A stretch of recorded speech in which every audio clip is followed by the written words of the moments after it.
and welcome to another edition of Community Issues. I'm your host, Omar Rashada. October is Domestic Violence Awareness Month, and so I'm here once again, as I do every year, to do an educational informative show on domestic violence. And I have three distinguished guests with me today.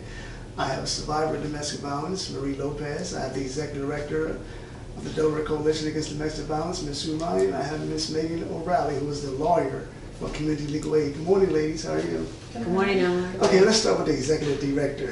All right. What is domestic violence? We were talking about before the show that some people may be experiencing domestic violence and may not know what it is. So what is the domestic violence and some of the forms, different types of domestic violence? Domestic violence involves different type of tactics, from physical abuse to emotional abuse, like calling persons names and putting them down, psychological abuse, making somebody feel really bad about themselves, financial abuse, controlling whether or not you get a job, ruining your job or ruining your credit so you're stuck with this person. It can be sexual violence. It could be threats of hurting you, like getting up in your face, never actually hitting you, but making you afraid.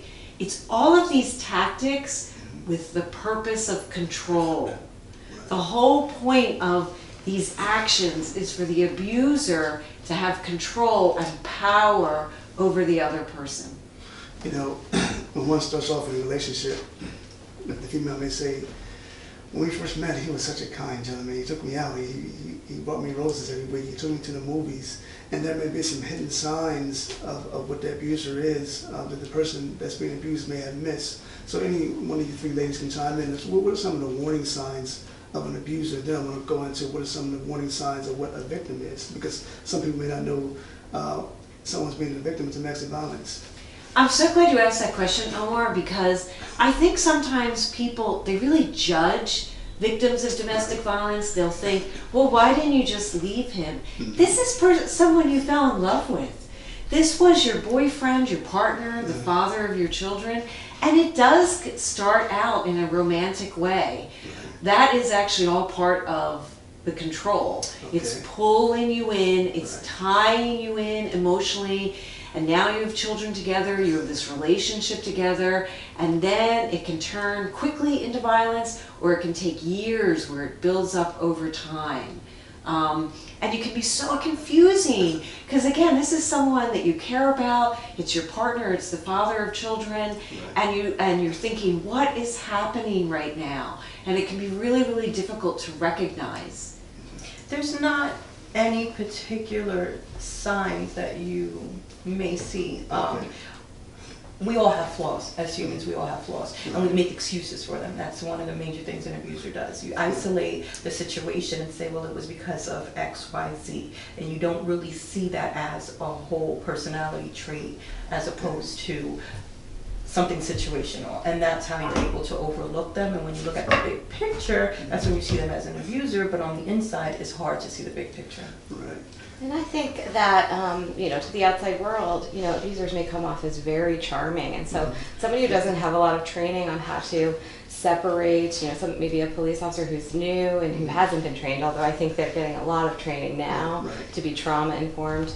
But somebody who's not trained to interview correctly and separate a survivor or victim from an abuser, asking the right questions about lethality to figure out whether or not there's a risk involved, might not be able to see that, the person who's been abused, who's reacting kind of violently themselves, has been abused, and the person the abuser, who's reacting in a very charming way, is actually committing abuse. So it's hard to give you a good answer as to what is the sign. It's really a difficult question.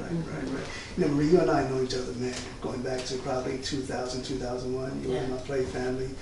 And throughout the years that I've known you, I never knew that you were a victim of domestic violence. And there was two other women that I've interviewed on numerous occasions that shared with me that they were victims of domestic violence.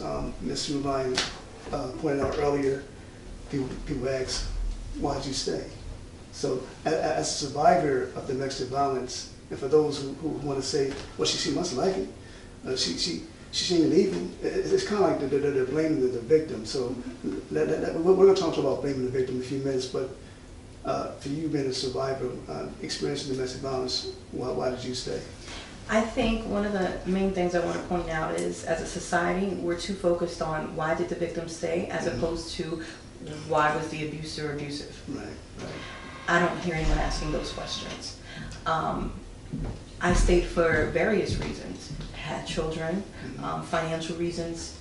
Because of my children, how was I going to just walk out the door with nothing but the clothes on our back and give them a better life than what we already had? Right. We always sacrifice, because he wasn't abusive to the children at that time. So we sort of sacrifice ourselves for a better life for our children. They never knew what was going on, or so I thought. We never knew what was going on. And then after the fact, you step outside and you see the bigger picture, but while you're in it, myself, I had a son from my previous marriage, and I felt almost embarrassed that this man I brought into our lives turned out to be so horrible. So I kept trying to make excuses, kept trying to fix it, kept trying to change myself or my situation to make him happy, to make the situation better. I just felt it was my burden to bear. And it wasn't until years later, 2 children later, that I realized, okay, at this point now, how am I setting a good example for my children? I don't want them to grow up and think this is what a man is supposed to be. Right. Just trying some questions. So you probably have similar cases with the victims that come in the doors of the Delaware Coalition Against Domestic Violence. You do hear some similar stories like Marie's? Yes, and I really appreciate what Marie said, that the emphasis is too often on why the victim stayed as opposed to why is the abuser doing this, and the blaming is not okay. And I think it's also important to realize that domestic violence can take many different forms. It isn't always going to be financial and emotional and psychological and physical. Right. Sometimes it's any one of those. And I think that it's important also to recognize that for many victims, the reason that they stay is the fear of the children, that the abuser will take the children. And when you're experiencing that type of abuse and control, that person seems really overwhelming. And it can feel like, even though you know, well, there's a court system and there's help out there, you're trying to figure out what's the safest way for me to get help and not lose my children. So there's a lot of safety planning and calculation that the victim has to figure out. And it's so important for the victim of domestic violence to know that they're not alone. Unfortunately, in Delaware and across the country, it is a very, very common thing that's happening in families. 1 in 4 women, 1 in 12 men, because men are also victims of violence, are experiencing this type of violence. And it can be for years a lot of emotional and psychological control, and then it turns into financial control, and then becomes a lot of threats and intimidation, and then maybe even physical and sexual violence. Every situation is going to be unique. But it's really important that no matter what that situation is, there are resources available for people. And I'd like to piggyback off of that, because in my situation, when you're dealing with so much, you don't know what resources are out there. I didn't know there was help. So you're thinking, me, how can I do this on my own? I had no idea what resources, and we keep it a secret. So it's not like I told people and they were able to give me those resources. I just didn't know. And then speaking of resources, Megan, you work for the Community Legal Aid. What is it that your agency do for victims of domestic violence? So Community Legal Aid Society represents victims of domestic violence in a few different ways. In Newcastle County, Delaware Volunteer Legal Services represents victims of domestic violence to file for civil protective orders to the extent that they can. But what you should understand is that 80% of victims go unrepresented because there's just a lack of funding for those, for those victims, for those survivors.